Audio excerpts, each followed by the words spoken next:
Tirage au sort des cadres inscrits au fichier national des principales fonctions administratives et techniques des mairies. Ce sont entre autres des secrétaires exécutifs, des responsables des services techniques et les responsables des services d'information qui ont été tirés ce matin. Au thème du Conseil des ministres de ce mercredi 19 avril 2023, quelques ministres ont livré leur impression. Il s'agit notamment du tout nouveau garde des Sceaux Yvon Dequenou, ministre de la Justice et de la Législation, suivi du ministre Didier José Tonanto du cadre de vie ayant bénéficié du portefeuille des infrastructures et des transports. Face aux producteurs agricoles, le ministre de l'Agriculture, de l'Élevage et de la Pêche, Gaston Dossoui, et sa délégation ont clarifié les différentes mesures relatives à la commercialisation du soja. La rencontre a eu lieu à la Maison des Jeunes de Tanguieta.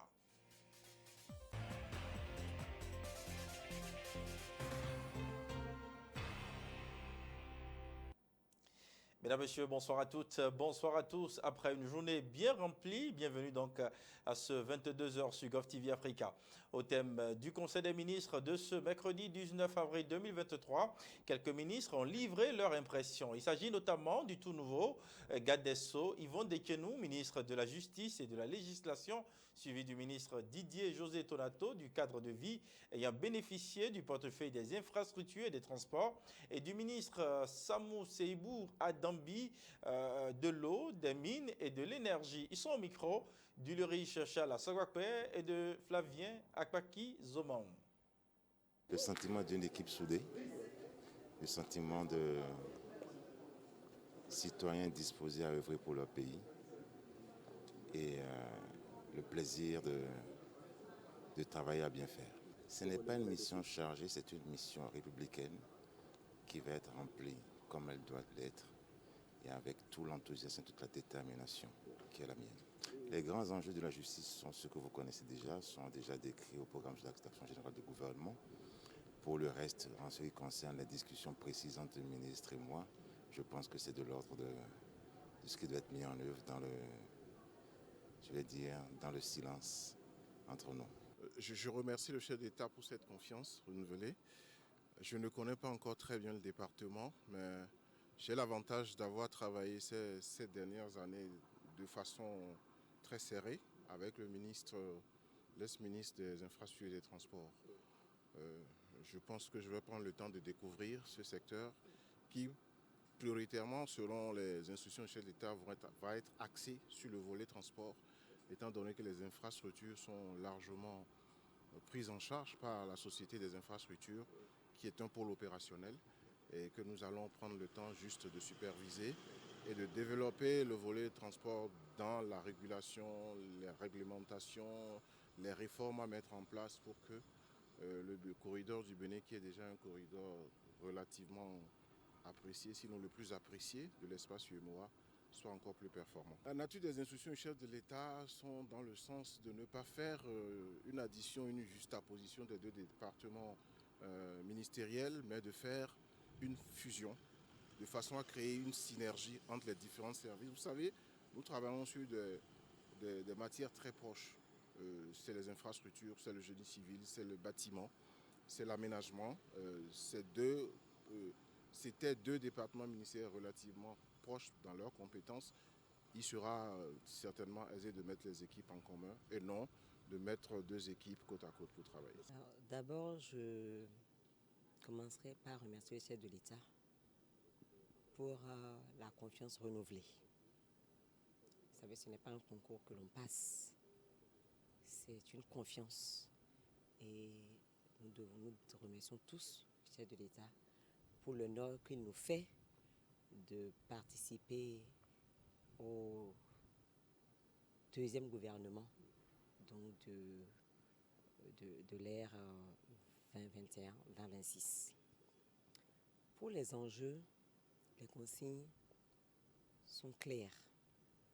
La dynamique continue. La dynamique continue dans le sens que les Béninois attendent. Le développement de notre pays. Et on le voit déjà.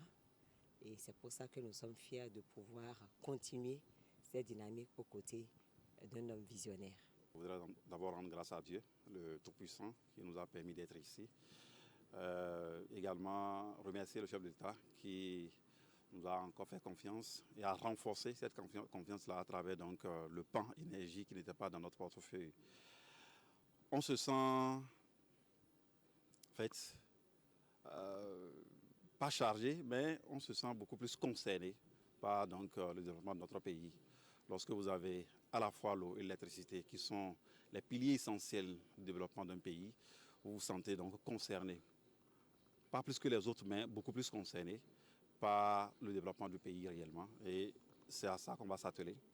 Dans le cadre donc, de la ligne directrice qui a été tracée par le PAG, nous allons apporter notre touche pour pouvoir atteindre l'objectif fixé donc, par le premier des citoyens, le président de la République, afin que nos concitoyens, dans les contrées les plus reculées, puissent réellement avoir accès à la fois à l'eau potable et à l'électricité. Parce que sans électricité, nos PME, nos PMI, nos industries ne peuvent pas en réalité apporter ce que aujourd'hui la jeunesse est en train de rechercher, le travail. Parce que c'est le privé en fait qui crée comment on appelle le travail. Nous avons donc l'obligation de pouvoir donc apporter l'électricité pour permettre donc à ces milliers de PME et PMI réellement de pouvoir donc recruter pour soulager un peu également le gouvernement. On a vécu avec le ministre de l'Énergie parti, M. Oussou. Il était déjà là, M. Dormé était déjà là dans les coulisses. Il était un des guerriers de l'ombre. Maintenant, on le sort donc à la face du monde. Ce travail qu'il faisait, il le faisait ensemble avec le ministre donc, de l'Énergie. C'est ce même travail qu'il va continuer pour que l'objectif, surtout en milieu rural, puisse être atteint. Donc, le ministre, donc, le secrétaire d'État, qui est un ministre à l'énergie, est là pour, ensemble avec le ministère en charge de l'énergie, de l'eau et des mines, conduire donc, la politique du gouvernement en matière d'énergie. Donc, ce n'est que ça. Donc, nous complétons, il ne devrait pas avoir de conflit. Et les lignes ont été bien tracées par le secrétaire général de la présidence de la République, le ministre d'État, le conseil spécial coordonnateur du BAI et le secrétaire général du gouvernement. Nous avons une séance où tout a été bien tracé. En matière de stratégie et de politique, tout sera conduit donc par le ministère et tout le volet opérationnel, beaucoup plus, sera confié donc forcément au secrétariat d'État en charge donc, de l'énergie. C'est ce qui a donc été retenu. Et c'est dans ce cadre que nous allons travailler. Les AOF sont déjà en préparation afin que chacun puisse rester dans le couloir qui lui a été tracé et ensemble pouvoir donc mener à bien ce travail qui nous a été confié ensemble avec M. Dahomey. Tirage au sort des cadres inscrits au fichier national des principales fonctions administratives et techniques des mairies. Ce sont entre autres des secrétaires exécutifs, des responsables des services techniques, les responsables des services d'information. Il a été également question de renforcement continu de capacités des responsables des administrations communales pour les amener à faire efficacement face aux enjeux de la réforme. Reportage. Tirage au sort des secrétaires exécutifs de quelques communes du Bénin. C'est un exercice qui intervient à titre de remplacement des 3 secrétaires exécutifs récemment révoqués et à titre complémentaire pour régler d'autres problèmes liés au fonctionnement de cette réforme de la décentralisation. La réforme vise en effet à séparer les fonctions politiques de celles administratives et techniques dans les mairies, à l'effet d'induire une nouvelle culture de gestion et de pilotage des actions locales de développement. Dans le contexte de la réforme structurelle du secteur de la décentralisation, les gestionnaires des ressources humaines, financières et matérielles des communes, les secrétaires exécutifs, j'entends, sont des techniciens chevronnés qui ne peuvent prétester de la non-maîtrise des tests et des règles de gestion de l'administration publique pour poser des actes de mauvaise gouvernance. Ces techniciens chevronnés qui ont été recrutés à ce titre seront donc traités comme tels à tous égards, aussi bien en droit qu'en devoir. En dehors des secrétaires exécutifs, d'autres cadres techniques des communes ont été également choisis par tirage au sort. Tirage au sort de 22 rades provenant des communes de Karimama, Segmana, Kouane, Tanguita, Tukuntuna, Kwamase, Tofo, Tchaourou, Bante, Glazoué, Tchakotome, Lalo, Toviklin, Kopargo, Djougou, Atieme, Kome, Hweyogbe, Adjawere, Ketu, Wenkiz et Zakota. Les responsables des services techniques RST, 23 communes sont concernées. Bukombe, Kerou, Kwande, Tukuntuna, Komase, Tofo, Kalale, Perere, Tchaourou, Glazoué, Wesse, Aplakwe, Djakotome, Lalo, Plekame, Kopargo, Grand Popo, Kweyogbe, Avrankou, Adjawere, Sakete, Abomey et Wenki. Et enfin, les responsables des services d'information RSI seront 16, c'est Banikouara, Kobli, Zé, Bembereke, Sinande, Toviklin, Savey, Djougou, Wake, Bopa, Semekodi, Adjara, Adjoun, Sakete, Ketou et Zobodome. Le tirage au sort de ce jour permettra donc d'autonomiser toutes les 77 communes qui disposeront en propre de leur RAD, de leur RST. Et pour ce qui concerne la fonction de responsable des systèmes d'information, cette fonction verra sa carte de mutualisation complètement allégée. Désormais, 2 communes au plus partageront un RSI pour plus d'efficacité et plus de résultats concrets en matière de gestion des systèmes d'information et en matière d'informatisation des administrations communales. La grande innovation du tirage au sort de ce mercredi se rapporte au choix des suppléants à chacun des différents postes dans les communes. Le défi de cette réforme, faut-il le rappeler, est celui de la bonne gouvernance qui passe impérativement par une vision prospective en matière de gestion, une forte mobilisation des ressources, la réalisation d'infrastructures, le respect des règles de déontologie administrative. Mesdames, Messieurs, le gouvernement du Bénin a acté depuis plusieurs mois la réfection de l'Est Bénin Marina Hotel, une infrastructure touristique qui porte désormais la marque Sofitel et étendue sur une superficie d'environ 31 000 m² sur un site de 31 hectares en bordure de l'océan Atlantique. Quelques acteurs de la mode et du tourisme apprécient l'initiative du gouvernement. Suivez.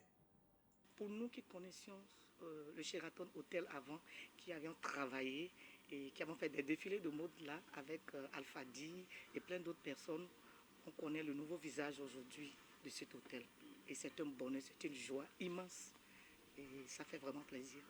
C'était vieux, un peu vétus et c'était pas propre et vraiment c'était pas bien pour le Bénin, c'était usé. Donc il fallait vraiment tout raser et refaire. Et aujourd'hui, vous voyez ce que ça donne. Ça devient le Sofitel Hotel qui est très beau, très reconnu. Et c'est pour le bonheur de tous les Béninois. Touristes, sur les conférences, les réunions de chefs d'État, les grands meetings, plein de bonnes choses.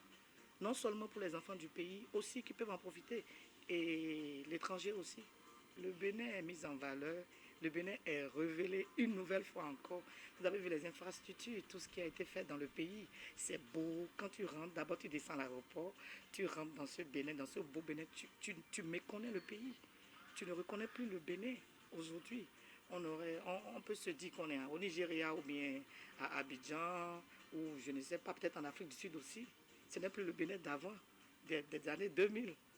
Donc c'est un bonheur, c'est une joie et c'est pour le bonheur de tous les Béninois, d'abord, d'ici et d'ailleurs. Nous croyons que nous devrons amener les touristes par millions au Bénin. Voilà que pour amener les touristes par millions au Bénin, il faut assez d'espace pour les accueillir. Il faut des hôtels et autres. Mais voilà, c'est la première fois que nous allons avoir un hôtel de ce standing, de 5 étoiles. On a toujours eu 4 étoiles et autres. Voilà que nous avons même juste à côté ici, Nigeria, les clients avec cette potentialité qui se retrouvent dans les hôtels 5 étoiles et au-delà. Donc, ce type de clients, désormais, le Bénin va commencer par les accueillir ici. De plus-value, ça va attirer les clients qui se retrouvent dans ces genres d'hôtels. C'est les clients de haut standing, c'est ce que nous appelons en anglais NHI, c'est high standing. Donc vous voyez, c'est des clients, c'est des types de clients qui ne viennent pas seulement pour faire la découverte, c'est également les clients qui viennent penser à l'investissement. Avoir ceci, c'est déjà un très bon début et nous demandons que notre gouvernement puisse aller au-delà de ça, encourager encore de plus parce que vous voyez, décembre passé, ça a été vraiment difficile pour nous d'accueillir ceux qui étaient venus pour vivre la fête du Nigeria ici au Bénin. À un moment donné, on ne trouvait plus les hôtels. Les gens étaient obligés de donner leur maison dans les B2B. Donc, il y a des host standing qui ne peuvent pas faire certains B2B. Donc, avec ces genres d'investissement, oh mon Dieu, l'hôtel de cette host standing, Sofitel, non, ça va être le Bénin, la destination qu'il faut pour l'Afrique. Oui, merci donc à Asmira Oussino pour ce reportage réalisé. Mesdames, Messieurs, face aux producteurs agricoles, le ministre de l'Agriculture, de l'Élevage et de la Pêche, Gaston Dossoui, et sa délégation ont clarifié les différentes mesures relatives donc à la commercialisation du soja. La rencontre a eu lieu à la Maison des Jeunes de Tanguieta. Compte rendu. Le ministre de l'Agriculture, de l'Élevage et de la Pêche, Gaston Dossoui, a échangé avec les producteurs de soja de l'Atakora le samedi 15 avril 2023 à la Maison des Jeunes de Tanguieta. L'objectif de cette rencontre est d'informer ces derniers des nouvelles mesures du gouvernement visant à faciliter la commercialisation du soja. Je suis paysan moi-même. S'il faut compter des années en arrière, dans ma chambre, je stocke souvent 10 à 15 sacs de soja pour 5 ans. Parce qu'il n'y avait pas quelqu'un qui connaissait l'utilité. Aujourd'hui, la filière soja est connue par tous les producteurs. Ce régime plutôt, depuis 2016, qui a commencé à faire la promotion de la filière. Le gouvernement se bat. Le gouvernement se bat sur 2 fronts en matière d'agriculture. Qu'est-ce qu'on fait pour révolutionner nos pratiques culturelles, pour produire mieux, moins fatigant et produire suffisamment? Avec sa suite, Gaston Dossoui a priorisé au cours de cette 3e étape de sa tournée les interventions des producteurs en vue de connaître leurs doléances. Ces derniers ne se sont pas fait prier par la nature des questions posées à la délégation ministérielle. Nous parlons, ce serait difficile de les amener à comprendre pour qu'on envoie, c'est-à-dire nous, les acheteurs ou les producteurs, qu'on trouve un camion qui va transporter le soja de matériel ou d'habitat. On retient de l'intervention du ministre de l'Agriculture que le gouvernement n'a pas de préférence pour tel ou tel produit agricole. Pour lui, ceux qui espèrent la guerre des filières se trompent. La situation qui prévaut actuellement est que certains rappellent crise du soja, le gouvernement l'a déjà prévu. Au point de vente, là où on a fixé et qui sont pour le moment 21, CEPI avait 18, nous avons créé avec eux le centre de Tanguieta, nous avons créé le centre de Kalale, nous avons créé le centre de Doumer dans l'ouest de Sabalou, parce que c'est les frontières où notre soja sort beaucoup. Ils sont prêts à couvrir ça. Mais on va vous donner un chèque. Pas de me. Et c'est calme. Chacun va quand il veut.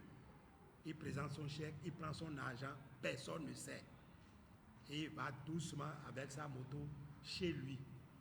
Ou bien il peut quitter, mettre ça dans une autre banque, là où il veut. Mais personne ne sait qu'il a pris l'argent là. Est-ce que c'est bon comme ça? Pour ces producteurs, si la filière soja a pris une envergure au Bénin, c'est grâce au régime du président Patrice Talon. Mesdames, Messieurs de Tanguieta, voilà, rendons-nous cette fois-ci à Banikwara. Le ministre de l'Agriculture, de l'Élevage et de la Pêche a entamé ses rencontres de restitution aux producteurs agricoles. Des décisions prises lors de la séance avec le chef de l'État sur le soja et le coton. Occasion pour les producteurs de dire leur satisfaction aux mesures prises par le président Patrice Talon pour sauver la filière soja. Le point de l'étape de Banikwara en images. L'État va vous aider. Vous venez de dire qu'il n'y a plus d'acheteurs sur le terrain. L'État va vous aider à demander à CEPI de venir prendre votre production. Durant plusieurs heures, le ministre Gaston Dossoui a expliqué aux agriculteurs de Banikwara les efforts du gouvernement de Patrice Talon pour la promotion de toutes les filières agricoles. La crise de la commercialisation du soja a longuement occupé les débats. Tout le soja n'est pas vendu. Les paysans et même des commerçants ont le soja sur le bras. il faut faire quelque chose. Mais c'est combien vous avez comme stock? Le chiffre le plus petit, c'est au moins 150 000 tonnes. Le chiffre le plus grand, c'est 182 000 tonnes. On va parler au gouvernement. Et on a pris le circuit normal pour parler de tout ça au gouvernement et à son chef. Et le chef a dit, oh, si c'est comme ça, il faut me les appeler. Le prix auquel on s'est entendu, c'est 270 francs au magasin. Il ne faut pas que les gens viennent vous dire, non, c'est prix Cotonou. Les 270 ne sont pas prix Cotonou, parce que nous ne sommes pas des acheteurs, nous sommes producteurs. Les agriculteurs de Banikwara ont saisi l'occasion pour demander la construction de grands magasins de stockage de produits agricoles dans leur commune. Les doléances vont dans le sens de vous demander de nous amener le magasin dans notre commune, parce que nous n'avons pas le magasin où nous allons vendre nos produits. Ce n'est pas un truc qu'on décrète au gouvernement. Parce que quand vous allez ouvrir un magasin, il faut la sécurité, il faut le gardiennage, il faut. Eux, ils ont calculé leur coût d'exploitation et ils ont fixé le magasin. Mais quand c'est trop long aussi, c'est pas bon. C'est pourquoi nous avons forcé pour ouvrir un magasin en Kalalé à cause de la route. Nous avons forcé pour ouvrir un magasin à Doumé. Accompagné entre autres des présidents des producteurs de soja et de coton, le ministre de l'Agriculture, de l'Élevage et de la Pêche poursuit sa rencontre de restitution avec les producteurs de Tangueta, de Djougou, de Wessé, de Douma et de Djidja. Mesdames et messieurs, c'est la fin de cette édition. Merci de nous avoir suivis et passez donc une excellente nuit en compagnie de nos programmes. Quant à moi, Serge Vivien Kounimo, je vous retrouve demain dès qu'il sonnera 22 h par la grâce de Dieu, le Père Tout-Puissant.